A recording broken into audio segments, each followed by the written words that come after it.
Chandigarh CPI party Congress അവസാനിക്കുമ്പോൾ Annie രാജ കേന്ദ്ര secretariat അംഗം റിപ്പോർട്ടർ ടിവിക്കൊപ്പം ചേരുകയാണ്. ഒരു വലിയ ഘട്ടത്തിലേക്ക് കടക്കുകയാണ് പാർട്ടി കോൺഗ്രസ് എങ്ങനെയാണ് പാർട്ടിയെ രൂപപ്പെടുത്തിയിരിക്കുന്നത് ചർച്ചകളിലൂടെ? തീർച്ചയായിട്ടും ഇത് ഈ 25ാമത് പാർട്ടി കോൺഗ്രസ് എന്ന് പറയുന്നത് ഞങ്ങളുടെ പാർട്ടിയുടെ ചരിത്രത്തിലെ ഒരു നിർണായക നാഴികക്കല്ല് തന്നെയാണ്. കാരണം ഈ 25ാമത് പാർട്ടി കോൺഗ്രസ് നടക്കുന്നത് ഞങ്ങളുടെ പാർട്ടി 100ാമത് വാർഷികം, അതിന്റെ ആ വാർഷികത്തിന്റെ ആഘോഷങ്ങളുടെ പരിസമാപ്തിയിലേക്ക് ഡിസംബർ മാസത്തിൽ കടക്കുന്ന ഒരു ഘട്ടത്തിലാണ്. 100ാം വർഷത്തിലാണ് 25ാമത് പാർട്ടി കോൺഗ്രസ് നടക്കുന്നത് എന്നുള്ളതിന് ഈ പാർട്ടി കോൺഗ്രസിന്റെ ഒരു ചരിത്ര പ്രാധാന്യം അതിന് കൂടുതൽ ആക്കം കൂട്ടുന്ന ഒന്ന് തന്നെയാണ്. ഈ സമ്മേളനത്തിൽ 5 ദിവസങ്ങളിലായി നടന്ന പല വിഷയങ്ങൾക്ക് മേലുള്ള ചർച്ചകൾ നടന്ന രാജ്യത്താകമാനമുള്ള വിഷയങ്ങൾ, അത് പരിസ്ഥിതി അടക്കമുള്ള വിഷയങ്ങൾ, അത് എല്ലാ വിഭാഗം മനുഷ്യരെയും ഉൾക്കൊള്ളുന്ന ട്രാൻസ്ജെൻഡർ, LGBTQI അടക്കമുള്ള മുഴുവൻ ആളുകളെയും ജെൻഡർ ക്വസ്റ്റ്യൻ ഡിസ്കസ് ചെയ്തു.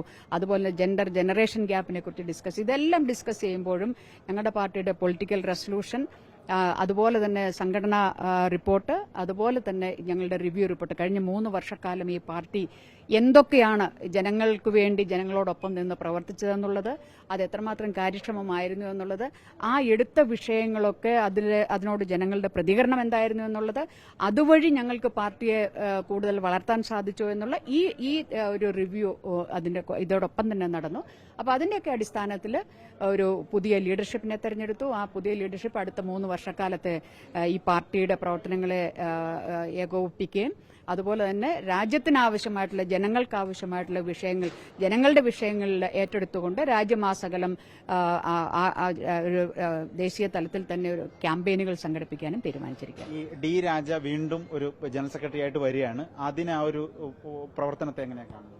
തീർച്ചയായിട്ടും ഈ സമ്മേളനത്തിൽ ഉയർന്നു വന്ന ചർച്ചകള്, വിമർശനങ്ങള്, നിർദ്ദേശങ്ങള്, അതിന്റെയൊക്കെ അടിസ്ഥാനത്തിൽ ഒരു വ്യക്തിയല്ല, ഒരു കമ്മ്യൂണിസ്റ്റ് പാർട്ടി എന്ന് പറയുന്നത് ഒരു വ്യക്തിയല്ല, collective decision and individual responsibility എന്നുള്ളതാണ്.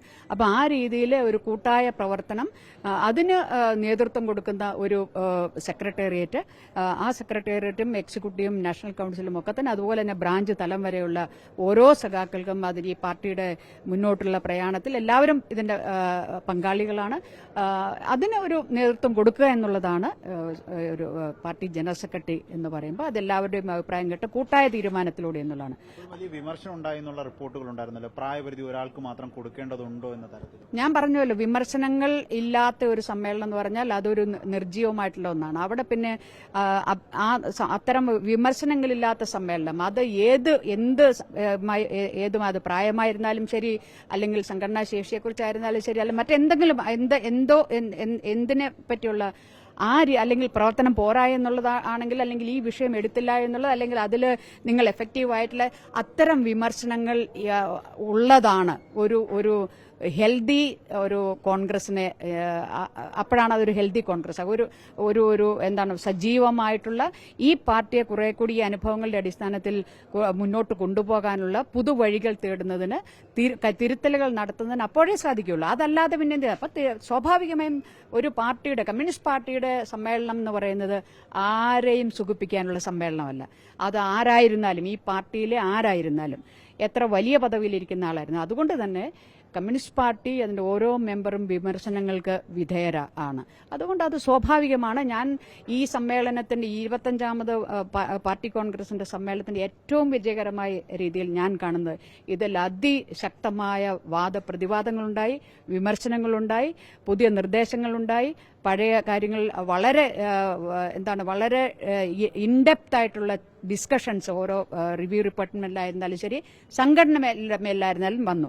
അതെല്ലാം സൂചിപ്പിക്കുന്നത് ഒരു വളരെ വിജയകരമായ കോൺഗ്രസ്. കാര്യം കൂടി, ഈ ഭരണഘടന അങ്ങനെ ഇരിക്കെ തന്നെ ഒരാൾക്ക് ഇളവ് കൊടുക്കുന്നത് അനിവാര്യതയാണെന്നാണോ? ഡി രാജയ്ക്ക് അനിവാര്യതയാണെന്നാണോ? അത് പാർട്ടിക്കകത്ത് എന്താണ്, പാർട്ടി അതെല്ലാം ചർച്ച ചെയ്ത് അവസാനം ഒരു തീരുമാനമെടുത്തു. ഡി രാജയെ ജനറൽ സെക്രട്ടറി ആയിട്ട് തുടരുകയാണ്. അതാണ് പാർട്ടി കോൺഗ്രസിന്റെ ഡിസിഷൻ.